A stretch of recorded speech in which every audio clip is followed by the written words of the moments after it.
What's going on, everybody? This is dkdynamite, and this morning we're going to be breaking down the brand new covert processing tracer pack in all three game modes, some Cold War Year 2 updates you may have missed, and a look at what's ahead. Definitely stay tuned. But before we jump into that, be sure to hit that subscribe button down below, drop a like, and make sure you have notifications on to stay up to date with everything going on in Cold War Year 2, Warzone, Modern Warfare 2, and any other future Call of Duty as well. Hopefully you guys enjoyed my lengthy video as of last night, nearly 20 minutes long, going over the 2022 roadmap from Treyarch about upcoming DLC for Cold War, Vanguard, and some other surprise projects of theirs, which they haven't even announced yet, but they teased quite a bit in yesterday's series of tweets, the blog post. It was fantastic. Nobody had a tweet like that from Treyarch on their bingo card for yesterday or for 2022 altogether, right? It came out of left field, but was definitely welcome for the entire community who is kind of down bad right now, at least in my opinion, right? But with that being said, we also have some playlist updates in Cold War that you may have missed. Gunfight 3v3 Snipers is back for those that may have enjoyed that mode, and we also have the return of our beloved party game mode, Infected, which for some reason disappeared a couple of weeks ago. I was a bit confused on this one because WMD got added in and then also got added to the locales for Infected, but then Infected disappeared. So we're like, wait, what happened to it? It's not even in the party games mosh pit. So luckily, as of last night, Infected has returned, and I kind of want to go for a nuke in the mode as well. Maybe we'll do it on stream with an open lobby or something. Let me know if you want to see that down below in the comments. But now when it comes to the brand new Year 2 bundle, of course, costs 2,400 COD points. This is the Covert Processing Pack, which says, stay in the shadows till your contact arrives with the Tracer Pack Covert Processing Bundle. Note, this bundle features blueprints with Cryo Tracer Fire, Cryo Dismemberment, and Cryo Elemental Damage in Zombies modes. And I love how Treyarch always brings the heat with these bundles, giving us Dismemberment in multiplayer, some AAT effects over in Zombies. I love to see that stuff. But we then have the Shadow Agent Hudson skin, the infamous look he has in the Cold War campaign. And I found it funny that some people on Twitter were asking Treyarch CM as to why certain really cool campaign skins aren't in multiplayer or Zombies in Warzone, and they reassured us that they can't promise all campaign skins will come as bundles, but they'll keep note of that for future Call of Duty installments, where they could probably add in more campaign skins, maybe even for free, not even through bundles. But we love to see this one, right? This is a badass Hudson look. When it comes to the blueprints, we have the Prototype 1 for the C58, a weapon that I'm not too fond of in this game. It is good in Warzone, but for multiplayer, it's a bit weird. I love the ray gun mastercraft we got for this thing before. Dropped the nuke with it, which I haven't even shown in a video yet, but this blueprint is amazing, right? The whole blue theme going on this, it obviously fits the vibe and aesthetic of my channel. You guys know blue is my color, so I just had to cop this, of course. We then have the Bullfrog, the unidentified firepower blueprint, and the Bullfrog is a disgusting SMG in this game. Absolutely shreds, so I just know people are going to be going off with this blueprint once they end up buying this bundle, and if they do, people already use the base Bullfrog alone, and they go off with it pretty hard here in Cold War. We then have the Cold Beatdown finishing move, which is pretty brutal. I don't think we have a finishing move like this in game, where somebody just gets an explosive strapped onto them and boom, just gets exploded to smithereens. Pretty cool. We then have the head count accessory, a watch that actually counts all of your headshots. Pretty cool there. We then have the cigar rest charm. So we got some bourbon or whiskey in there, an old-fashioned drink, so to speak, and a cigar sitting right on top of that. A perfectly fitting charm for this Hudson pack, if I don't say so myself. And we then have the deadly threat emblem and the mission accomplished calling card here. So definitely some fantastic aesthetics and vibes going with this bundle, which do fit Hudson as a character, of course. The vid. Alright, now let's take a look at these blueprints and finishing moves in game here, and I can already tell, wow, the C58 looks pretty sexy, right? Nice little chrome design on the blueprint itself. Love to see that. And then the Bullfrog here, wow. Definitely stands out pretty clean here on WMD, our first new multiplayer map of Year 2. Let's try a finishing move while standing up on good old Mason here. Nice backpack. Let's see. Wow. Rest in peace, dude. Rest in peace. Rest in peace, Mason, with that. That's pretty cool. And like most finishing moves, there's usually a different style animation for the enemy depending on how they're standing, whether they're crouching or prone.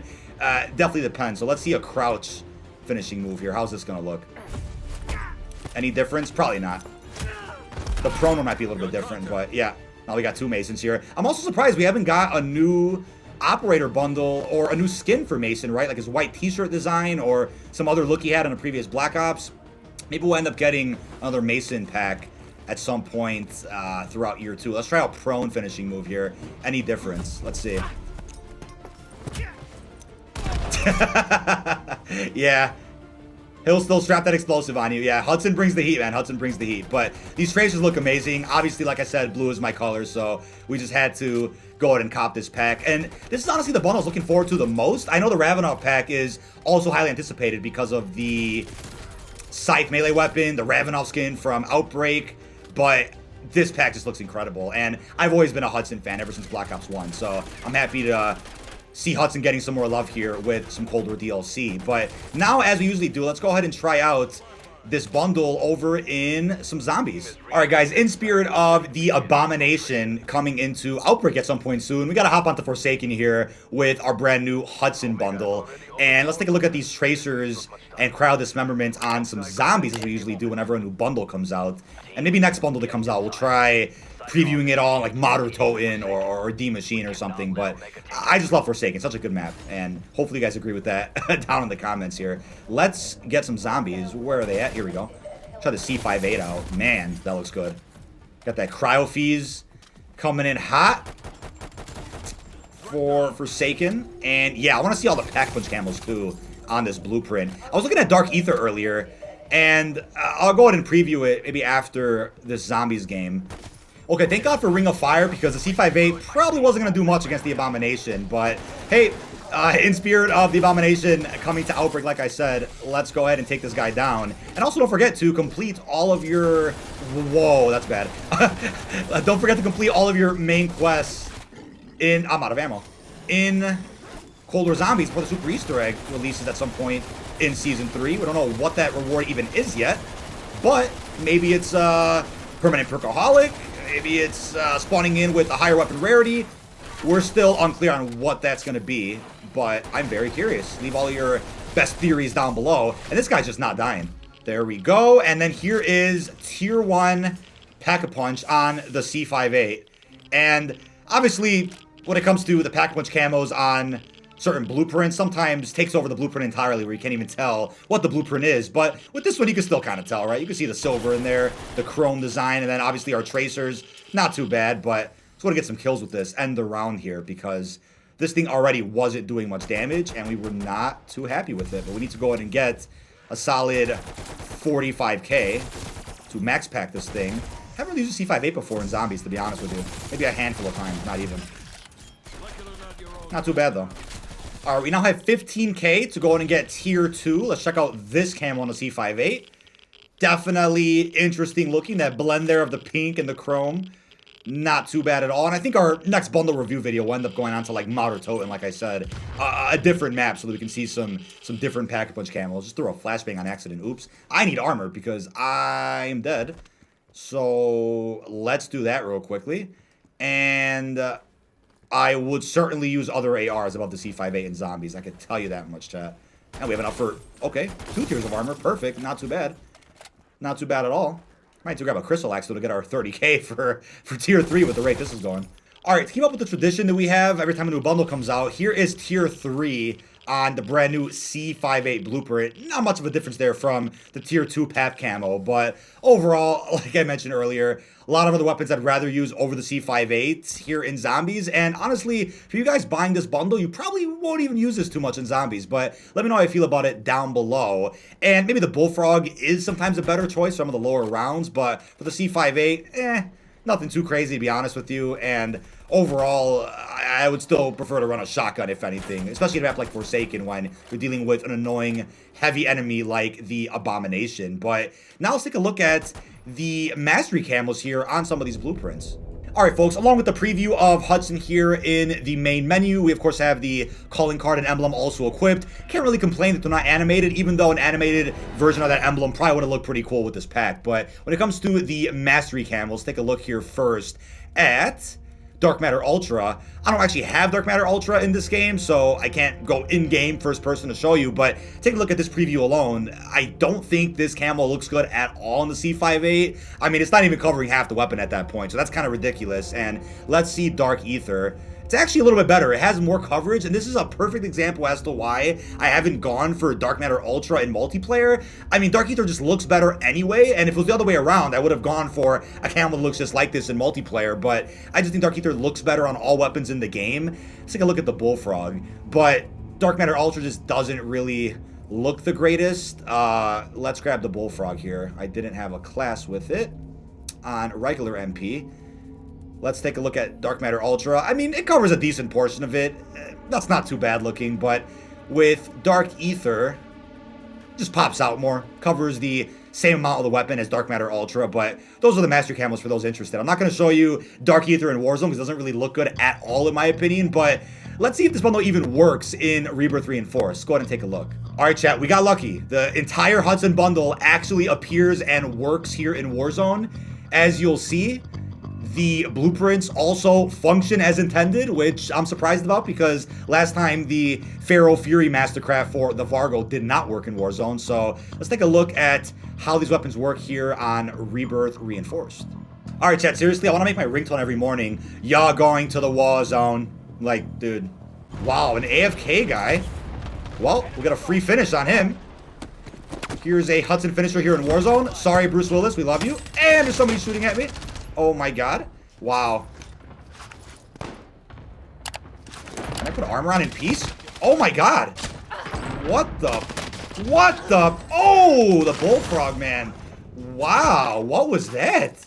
I found the remote control. Come here. C5A kill. Oh, I wasn't going to finishing move on him, but ended up being a wipe. Can't complain. How many? Oh. Oh, buddy. I hope his teammate's not around me. I want to get a finishing move on him.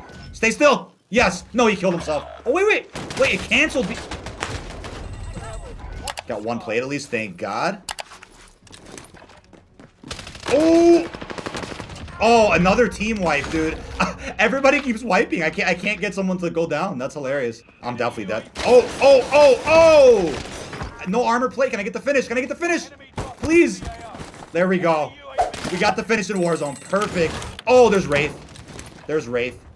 Oh! Nebula really came in clutch, even though I don't agree with these special bullet types being in Warzone. But let's get back to the beautiful background gameplay we had going earlier. I think that's enough Warzone for tonight. All right, now, like I've reiterated a couple times, it did take a while to bring this campaign skin for Hudson into Cold War, which is a bit strange. You would think this would have dropped when Hudson actually did, back during, what was it, Season 5? You would think a bundle like this would have dropped during that season, but it didn't. Now, I still want to ask you guys, who do you think the mysterious operator is that apparently is a familiar face from the campaign that's going to be coming at some point during 2022? The way they worded it in the blog post was that it was a familiar face from campaign. They didn't say that it was a familiar zombies character, because if they did that, it probably would have signaled that it was Kravchenko, right? I personally think it is Kravchenko because if you look at the other operators that we're familiar with from campaign, most of them are dead. I mean, if you look at Dmitry Belikov, the Russian mole you play as, I mean, yeah, is he really familiar enough to sell bundles, though? I don't know about that one. Zakayev from Modern Warfare 2019, who makes a cameo in the Cold War campaign. I mean, maybe that could be a way to kind of cross-market Modern Warfare 2 a little bit. I guess that would work, but it doesn't make sense to promote and sell a terrorist as a bundle. I don't know about that one, right? And then we have Lazar, Bell, people that died, people that we saw die. I don't think that would really work, even though it's like, look, we have some goofy characters like Ghostface, John McClane, Rambo. You could add in Lazar and Bell, right? But again, I ask you, are they familiar enough with the community so that they could sell bundles for Activision? I don't know about that one. And then lastly, right, we have Perseus, and we know he died. Cancer took him in 83, as confirmed by Stitch in the Season 6 outro cutscene. Don't know if that is a character we could end up seeing as a bundle, but I think that one would sell decent. I mean, he was the quote-unquote antagonist of the campaign, so to speak, so that one could work. But I figured I'd bring that up real quickly since I didn't get a chance to go in depth too much with this topic over in yesterday's in-depth video. But with that being said, if you guys are like, what about Ravenov, right? I mean, yeah, he wasn't in campaign, he's a Russian operator, but I guess I should add, does it make sense to even put out more Russian-focused operators in Cold War Year 2, considering the conflict going on right now around the world? Activision might not see it in their best interest to drop more Russian characters like that, even though it doesn't really affect Putin in any way. It doesn't really matter, but I get it. Sensitivity of the conflict in real life might prevent them from dropping more Russian operators. Some of the ones that I listed might be off the table, but for Ravenov, Ravenov, right? Maybe his bundle got scrapped. I saw some theories out there saying that maybe a super Easter egg reward is the Ravenov operator skin. That would be fantastic. I mean, if anything, I think the D Machina Samantha skin should end up being a super Easter egg reward for doing all 6 main quests. That's a rumored skin that apparently is going to get a bundle at some point in year 2, but maybe instead of that, just go ahead and drop her as a super Easter egg reward. Ravenov already is a part of a bundle that hackers can use right now in game, so I don't think they're going to scrap that one, but you never know what they're going to do. It's Activision, of course. And I've also been seeing some comments suggesting that some more Ural Mountains regions could drop at some point this year, and that would be a nice surprise, even though I think they're done with the Ural Mountains, and I don't think Fireteam quite has the player count to justify adding more regions in. I mean, they already confirmed Armado as the last region for Outbreak, so I don't think we're going to get another Fireteam map for multiplayer at all. But for Onslaught, though, I mean, aside from the LTMs that got confirmed yesterday, I do think there's a strong possibility of the 11 or so multiplayer maps that never got added to Onslaught. They could pop up any day now. I mean, they did make it clear in the blog post, they're adding in the LTMs again for the platforms out there that didn't get a chance to try them last year. So what about adding in new Onslaught maps from MP that could drop at once for all platforms? That would be fantastic. So I wouldn't rule anything out at this point, but let's kind of go back to the multiplayer discussion. I think the fact that Grid exists within Duga,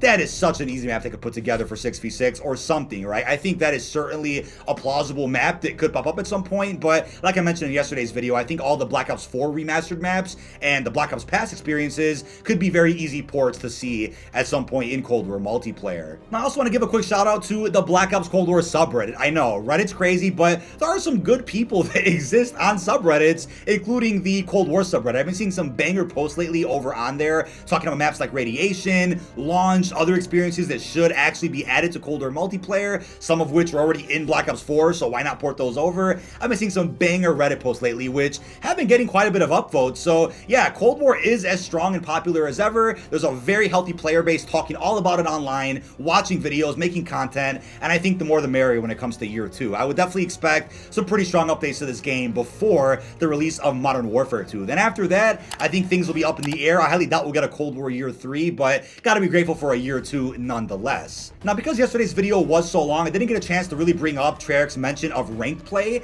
in their new 2022 roadmap blog post. So as they went ahead and said, a subject near and dear to their hearts and to millions around the world, competitive Call of Duty. After the ranked play beta launched in Vanguard at the start of Season 2, the Treyarch team and our friends at Demonware delivered a number of key updates throughout the season, including the top 250 skill division, top 250 leaderboard, new season and skill division rewards, expanded party skill restrictions, additional quitter penalties, and more transparency around progression. With Season 3, ranked play will come out of the beta and they'll deliver a new collection of rewards for everyone to start earning when the new competitive season begins. Players can expect new rewards to unlock with each season, and this time around, they're serving up the competitive meta with weapon blueprints to unlock for the Automaton and the MP40, plus new universal weapon camos, exclusive charms, and more. We also have more information listed over in this blog. They wanted to thank everybody out there for all the endless support on ranked play. I still think it's crazy that for 2 of the 3 modes that are being updated in Vanguard, again, zombies and ranked play, Treyarch's handling the work on 2 of them. That's wild to me. I mean, if that doesn't qualify Treyarch as the best COD studio right now, I don't know what else does. And I don't know what other studio you can put above them in terms of the amount of work they're balancing. Now, also as a reminder, unless Xfinity doesn't want to cooperate with me today, definitely expect a new episode of the Bombshell podcast to be streamed live here on the channel tonight. And we'll, of course, have a special guest, Prestige is Key, absolute legend who actually popped up on an episode many, many months ago, but had to bring him back to discuss all the wild news going around in the Call of Duty community. But that is about it. This has been dkdynamite. Leave our thoughts down below in the comment section. What are your thoughts on the covert processing tracer pack here for Cold War Year 2? How are you feeling about the skin, the blueprints, the tracers, and all game modes, so to speak? And also, what are your thoughts on the other topics that we did discuss about upcoming DLC? Really hope you enjoyed, and peace out, everybody.